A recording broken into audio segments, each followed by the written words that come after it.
Bismillah. If you could tell us real quick, number one reason for getting divorced that you get, you mentioned you get 15 messages on your answering machine in the morning. Number one reason. Number two reason. Can you say them in one word or two words? So I can ask the next lightning round question. Ethical issues and family involvement. Ethical issues and family involvement. Dr. Sameera, you mentioned real quick that you highly recommend that people work with a therapist, and I'm assuming that in the toolkit, there's some steps on how to work and when to work with a therapist. Question is there a clear line? At this point, you're too late. You should be working with a therapist. Or is it always vague, and that's the problem? First of all, I would make sure that when you work with a therapist, you have the right therapist, because you have to find a good fit, and you want to make sure you have the right training. Please do not go to coaches. They're not trained in this field. I have had to deal with many marriages that have been broken because people went to a coach as opposed to someone who's trained in the field.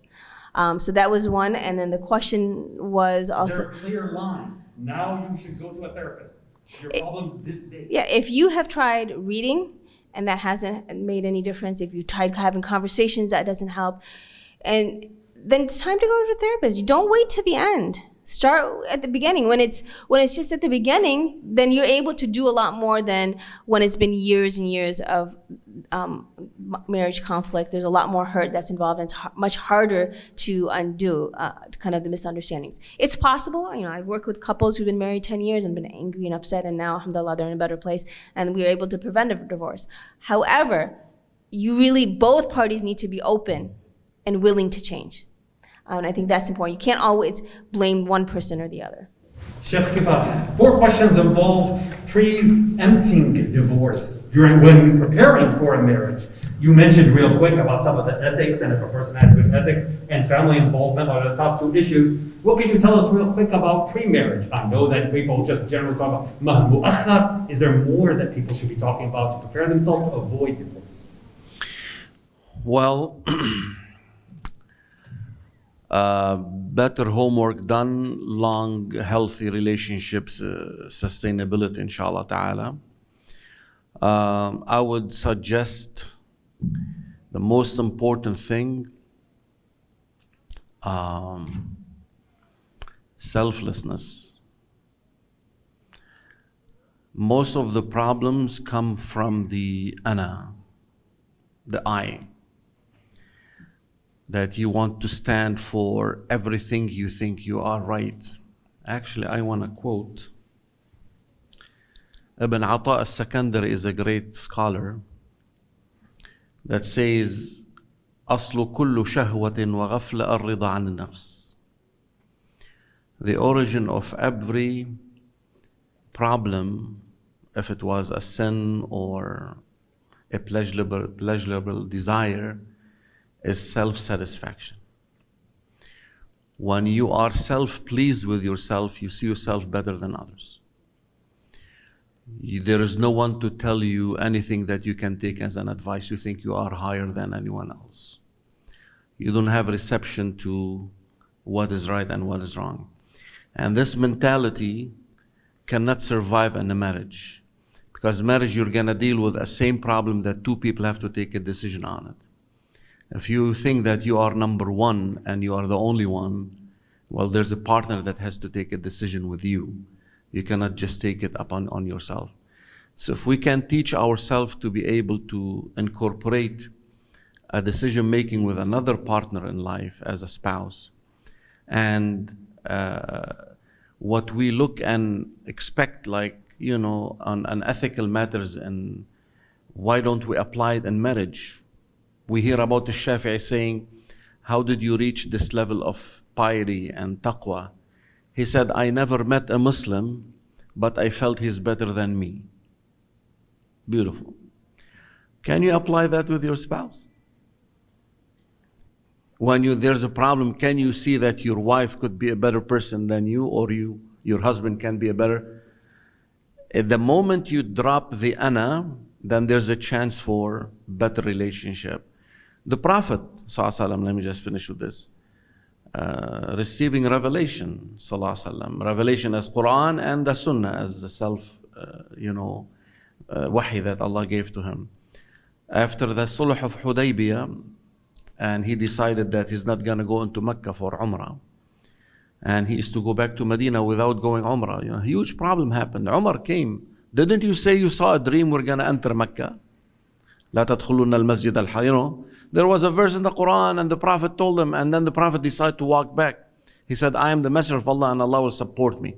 So when he had dealt with that, he said, shave your heads and slaughter your sheep, as you know, break down the Umrah and go back. No one did. Imagine kull Sahaba, no one responded. When he walked to his tent, stressed, as we say, Salama, his wife, she said, you know what? Go outside, don't talk to anyone. Shave your head and slaughter your sheep. So he went outside, shaved his head, slaughtered his sheep, and then everyone followed. So the revelation receiving person, the Prophet ﷺ, had to listen to his wife's advice. If he did not demonstrate the leadership of humbleness and agreeing to have a person with him to consult with, then you will run into a lot of dead ends. Jazakallah khair. Just wanted to add to that. Please. So in terms of what can you do to prevent divorce? One of the biggest things is 9 out of 10 couples who receive pre-marriage education are less likely to get divorced. This research that we've done when we looked at, you know, what are the different, we started off with, okay, divorce and what were the issues and challenges. What we saw over and over again is, had I had pre-marriage education, I probably wouldn't have gone into this marriage. Had I had pre-marriage education, I would have had more positive communication. So if you really want to prevent divorce, pre-marriage education. We have 3 things for you. We have a toolkit that goes through step by step what are the different issues and challenges you need to start thinking about even before you have somebody in mind. So anybody who's like 18, 16, whenever you start thinking about marriage, before you even have someone in mind, go through that toolkit. And when you find someone who might be somebody, there are a bunch of questions and things to consider and red flags. And when you think, okay, this is the person I really want to go through, we also, before that, we have a workshop. But then when you find the person that you really want to you think is going to be a person for you, we have an online program where you go through the course before you get married. And what I would recommend to all of you, before you announce your engagement, take that course. It is much better to do it before you announce it because of the fact that if you find red flags, you're more likely and willing to leave the relationship after you've made the announcement, the invitations are out. At that point, when you're taking it, it's not, there's really no point, to be honest. It's so unromantic to talk about divorce before you get married. Tell me. Well, you're not talking about divorce, right? You're talking about expectations, values, families, all the different things that we know will lead to divorce if you're not on the same page, right? And so that's one of the reasons, kind of the preventative work that we're doing on kind of divorce aspect. Now, when divorce happens, okay, how do you do it well? And that's why this toolkit was here. And that's why the research that we've done has been looking at how do we support individuals through this process. So it sounds like we'd be taking the anti-divorce antidote, not making it sound like divorce. In other words, it'd be romantic, and hopefully it will decrease your chances of getting this phenomena that the title of this topic was, that no one is really immune. Is no one really immune? Just answer me that. We know the Prophet ﷺ, great character. He didn't get divorced. He was immune. Are we all possibly someday not somehow getting divorced if we don't work at it? Tell me more. I mean, I think you have to realize a lot of times people would say, especially for our generation, well, my parents never had these pre-marriage courses, why do I? My parents never went to therapy, why should I, right? All of these things. You have to recognize that we're in a very different cultural context now, right? For those of you who have immigrated, you had a family support system, you had a neighborhood support system, you have so many different supports. Now in the US, we're on our own. Everything needs to be fulfilled by the other person. And so there's increased stress and there's very little support. And so if you're not having those other sources of support, yeah, you're more vulnerable. And if you don't have the tools you're more likely to have issues. So yeah, you can be married and the marriage full of unhappiness and conflict, but if it results in a toxic relationship, maybe divorce is a better option. Sheikh Kifah, last word, 30 seconds, so we can wrap up. No one is immune. That's a true statement.